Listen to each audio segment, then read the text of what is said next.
Hey, what is going on, everybody? This is Beanie and welcome back to another video in the top 10 series. Today we are going to be doing the top 10 second basemen. But guys, before I start the video, I do need to issue an apology to someone. Yesterday in my stream, I found out that Roy Halladay died, and as soon as I found out about it, I was really bummed out. It immediately sent me into a bad mood, and a guy made a comment about something, and it kind of got under my skin, but I was already in a bad mood. And the guy is one of my mods. It's Ethan. Ethan, I just want to say I'm sorry for kind of jumping down your throat. I apologize. It wasn't right of me. You know, but like we still have like our issues with that whole topic that we were talking about, but I reacted very poorly to it, Ethan. And if you're watching this, I apologize. And you know, I hope you stick around, because I certainly I certainly was in the wrong for the most part there.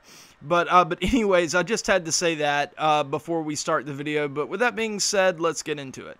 Coming in at number 10 is the 97 overall Ben Zobrist, and you know, I'm not as high on this card as a lot of people are, but I just hear so many people talk about how awesome this card is that I couldn't leave him off the list, and I can see why they like him. He plays good defense. He's not really slow. He's not fast, but he's not slow. And offensively, he's a switch hitter that hits lefties very effectively, and against righties, he's no scrub with 76 power. And the big thing about this card is that he can just play anywhere on the field. Anywhere except catcher and pitcher, pretty much. He is, you know, your prototypical utility guy, and he's a switch hitter, which does add just a ton of value to him. And he doesn't have a swing that'll hurt you. He has the two-handed long swing, which means basically that he'll play to his attributes. And I just hear so many people that like this card that I just couldn't leave him off the top 10. It was tempting to put maybe D. Gordon or Jonathan Scoop ahead of him, but I just couldn't. Too many people like this card. At number 9 is the 96 overall Robinson Cano, and I wanted to put this guy higher, but once I dug into this card a little bit more, the less I liked him. First of all, he is just a strict platoon. You definitely need a guy that can hit lefties if you're going to put this guy on your team, but he does play great defense, and against righties, he should murder righties. But the big problem is that he has the one-handed long swing, the worst swing in the game. It's going to make his attributes play lower, and the fact that you do have to platoon him, and it does seem that you play against lefties a lot more often this year, and the fact that he doesn't have any other tool other than defense to really go along, like he doesn't have a lot of speed or anything like that, really kind of significantly dropped him down the list to number 9, but his raw attributes are still good enough to get him into the top 10. So yeah, the 96 overall Robinson Cano coming in at number 9. At number 8 was kind of a surprise to me, because just looking at his raw numbers, I should love this card. He is kind of a 5-tool guy. I mean, and it's the 99 overall Joe Morgan. He has great fielding. He has great speed. Against righties, he's very effective. He has decent contact versus lefties, not a ton of power, but there are a few things that really make this card very difficult to play with. First, he has a one-handed compact swing, which it's not as bad as the one-handed long swing. It doesn't generate a ton of topspin, but it is really difficult to get a lot of pop into the ball. It just seems like it's a little tougher to generate exit velocity with that swing, and that does kind of make his 75 power versus righties not play like 75 power versus righties for some reason. But he does have great contact. He has great vision. And so why is this guy so low other than the swing? And it's the fact that he's so short. And short players are, to me, notoriously difficult to hit with, and it's the same issue kind of that I have with Altuve that we'll talk about in a little bit. But other than those two factors, this card is great, and if you don't mind hitting with a short guy and you're looking for a guy that can drop in base hits, this might be the guy for you. Just don't expect a ton of power out of him, because it's not likely that you're gonna get it. But he can steal bases, and he will play great defense. So yeah, the 99 overall Joe Morgan at number 8. At number 7 is the 99 overall Ryne Sandberg, the program card, and this card is very effective.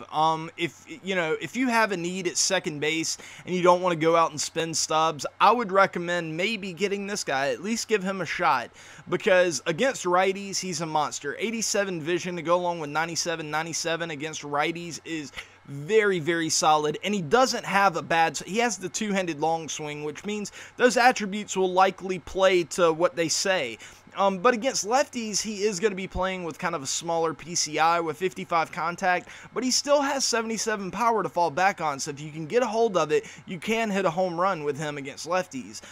Defensively, he is very solid. He's not spectacular, but very solid, and he's got 69 speed to go along with it, so he's not going to be stealing bases for you, but he's not going to be a hindrance on the base path. This card is just a very solid all-around card. It would be nicer if he didn't have such extreme platoon splits, but when it comes to some cards, you just can't, beggars can't be choosers. So maybe find a guy to platoon this 99 Sandberg with, but against righties, you should be good.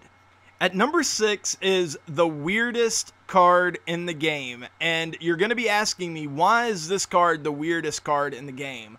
Well, it doesn't have a lot to do with his attributes. His attributes are fine. He's not much of a, he's got average contact, but power, he can tap into that power, with 81, 95. It is weird that he hits lefties better than righties as a lefty, but still hits righties effectively. I don't know, there aren't many cards like that in the game, but he also has some speed, he has good defense. His attributes aren't the weird thing. The weird thing about this card is his swing. He has a swing that nobody else in the game has, at least to my knowledge. This is Chase Utley's swing, and other than the fact that it looks really, really goofy, I don't know anybody else that has this swing, and I'm not exactly sure how it plays in game. I don't know if it's the best swing in the game and Chase Utley is super lucky to have it, or if it's miserable. It looks like it generates no power with his legs. I mean, his legs just stand there. I don't know. It's a very, very weird swing, but that's what makes this card so peculiar. So I would really like to know in the comments, do you have the Chase Utley, and if so, how does this swing play? Does it generate a lot of top spin? Does it generate a lot of back spin? Does it have a lot of power in it? I don't know. Let me know in the comments, because his place in at number 6 on this list is kind of tentative on that swing. If he has an amazing swing and it just generates a ton of power, it can move him up the list significantly. But for now, the unknown of this swing is just too much for me to place him any higher. So I put him at number 6 on the list, kind of in the middle, just because I don't know a lot about this swing. And by the way, if you're wondering, this swing is one-handed style number 4. If you ever wanted to give that a shot yourself on your creative player or whatever. Okay, getting into the top 5, at number 5 is the 99 overall Jackie Robinson. And just from a raw attribute standpoint, this is one of, if not the best, second baseman in the game. He has a ton of speed, he has great defense, he has a perfect vision, he has fantastic contact, very good power versus righties, enough power versus lefties. But the thing that there's just something about this card, man. He has a two-handed long swing, so you think he would play up to his attributes, but there's just something about him that doesn't. He doesn't generate as much power, or at least home run power, as you would think he would. And I don't know why. I don't know if it's because he's shorter. I don't get it. I don't get why this card doesn't play up more, because he doesn't have a bad swing or anything like that. But he does hit a lot of doubles. That's kind of that's been my experience, and that's been the experience of a lot of people that I've talked to, is that they don't hit a lot of home runs with this card, but they do hit a lot of doubles, and every now and then they'll hit a triple because of his speed. So that does have some value. You don't always have to have home run power in order to be successful, and this guy is kind of the best case for that, because he's still a very solid card and very deserving of top 5. So yeah, 99 Jackie Robinson coming in at number 5. Coming in at number 4 is the 99 overall Jose Altuve. A lot of people may want me to put him higher, especially when you see who I have at number 2 and number 3. I may get argued with a lot about this, but the biggest reason why I put this guy at number 4 instead of number 2 or number 3 is because of his height. I personally, using strike zone camera, I cannot hit with someone who is 5'6". It's just very, very difficult for me to do. And he doesn't have, great power, but his power does kind of play up because he has a two-handed compact swing, which is among the best swings in the game. So it does generate a little bit more pop than you would think from 64, 66 power. And, honestly, at this point, Altuve has hit like 20-plus home runs for a while now. So he may be kind of in line for a power upgrade next year. Like, get this guy into the low to mid-70s. I think he kind of deserves it. But other than that, this card is, other than his height, this card is very effective. He has great speed, very good defense, excellent contact and vision. He's probably going to win MVP this year, and it's much deserved. And another thing that's really good about this card is that, as opposed to the flashbacks that we were talking about, he does have a couple of quirks that you can rely on. All of these quirks right here are passive, but these last two are active quirks. He hits fastballs really well, and he's really good at hitting with 2 strikes. So you can afford to be a little bit more patient and really wait for that fastball so you can destroy it. So this is a very effective card, and a lot of people are going to hate my pick for number 2 and number 3, but hopefully I'll be able to justify them. So 99 Altuve at number 4. Let's move on. At number 3 might be the big controversial pick, and it's the 96 overall Daniel Murphy. And I know that this guy doesn't have a lot of speed compared to some of these other guys. He has pretty bad defense compared to some of these other guys.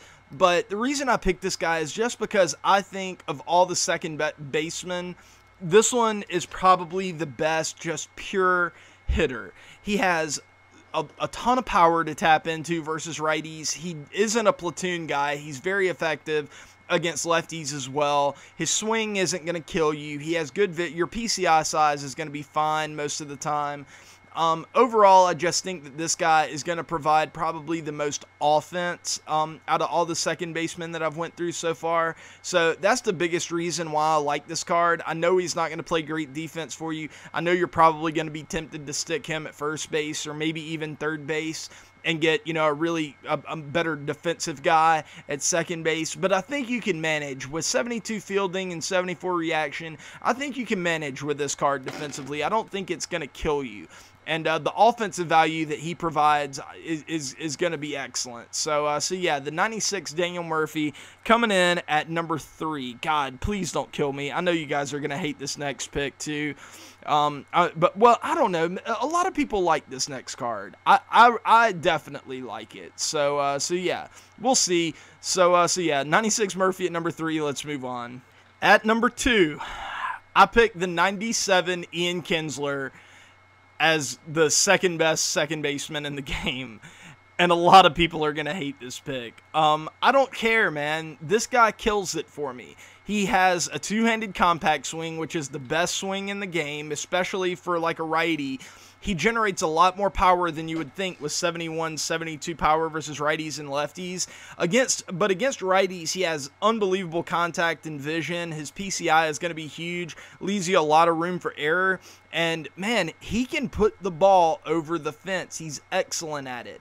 And against lefties, his power is even better, really, versus lefties. Really, the only downside is that your PCI is going to be a little bit smaller and you have a little bit less room for error. But still, man, he hits lefties very effectively, too. And he has very solid speed. He gets out of the box quickly. He can steal bases with that 82 stealing. And his defense is, a little bit better than the Murphy, too, which is one of the biggest reasons why I put him slightly above the Murphy, because I think offensively both of them will provide you a good amount of offense. Also, this guy does have better speed. He's actually a threat on the base paths as opposed to that Murphy. But I just looked at my stats with this guy, and I had to put this guy very high on the list. I mean, I'm hitting 388 with him with a 407, 833 slash. I mean, that's a 1239 OPS. If you look at my splits, they're really not that different versus righties. I'm hitting 391, lefties 383. That's very close. That kind of goes to my point that he can hit lefties very effectively too. Defensively, he's fine. I know fielding percentage isn't the best measure of stuff like that, but a 996, I mean, that's perfectly reasonable. This guy's great, man. He's a really, really good card that I think plays way above his attributes. And, you know, you can get him for fairly cheaply. He's a team epic for the Rangers. Man, I would go out and recommend getting this card if you can't afford the #1 guy on this list, because I think you're going to get a ton of production out of this guy. He's been available all year, and I absolutely love this card. I really do. So a lot of you may disagree with this, but he kills it for me, man. I love the 97 Ian Kinsler. As much as I love the 97 Ian Kinsler, there is just no way in hell that I could put anyone else other than the 99 Roberto Alomar as the best second baseman in the game. I think that this guy has a legitimate argument to be the best card in this game. He's a switch hitter. He has great contact. He has good vision. He has good power. He's a great fielder. He has speed. This guy is the whole package, man. And, you know, typically with legends who have, like, OP attributes, it's like, oh, okay, yeah, they have great attributes, but they have a one-handed long swing, or they have a bad swing that's going to generate a ton of topspin. Not this guy. Two-handed compact swing, best swing in the game. Now, I will say this. I have noticed a little bit with the Alomar that he doesn't generate as much power as you would think, at least home run power, but something that he is just excellent at is finding the holes in the defense. It seems like every time I put the ball in the play, he's hitting them to where the defense isn't. He's, you know, slapping liners down the line. He's hitting it into the gap, getting doubles and triples. He's so good, and if you can get him on base, he's a threat on the base paths. Defensively, he's going to be excellent for you too. This guy is just a whole package, man. You're never going to be at a disadvantage when you have this guy in the lineup. So yeah, there's just no way I could put anyone else other than this 99 Alomar in the #1 spot. I don't think I'm going to get a lot of disagreement there. I think most of the disagreement with this list is going to come from like 2 through 5. I think I could get a lot of disagreement there. But yeah, overall for me, this was the top 10. But it was pretty difficult to put together. So yeah, let me know in the comments if you agree, if you disagree. Yeah, hopefully tomorrow I can get out the top 10 shortstop list, or top 10 third. I don't know which one I'm going to do yet. Third base or shortstop first. I may just go like by the baseball thing and do third base and then shortstop, left, center, right. But a skipped pitcher and catcher, so that really doesn't make a lot of sense. I don't know. I'll figure it out. But anyways, guys, that is going to do it for this video. Once again, I started the video with an apology to Ethan. Ethan, if you watch this video, I apologize again. I hope you come around the stream. I want to stream later today, so if you stop by, we can talk about it if you want. But if you don't want, we don't have to. But you know, I was just gonna apologize because I do think I was in the wrong after I've had a little introspection time. So yeah, I will see you guys later on today. But until then, peace.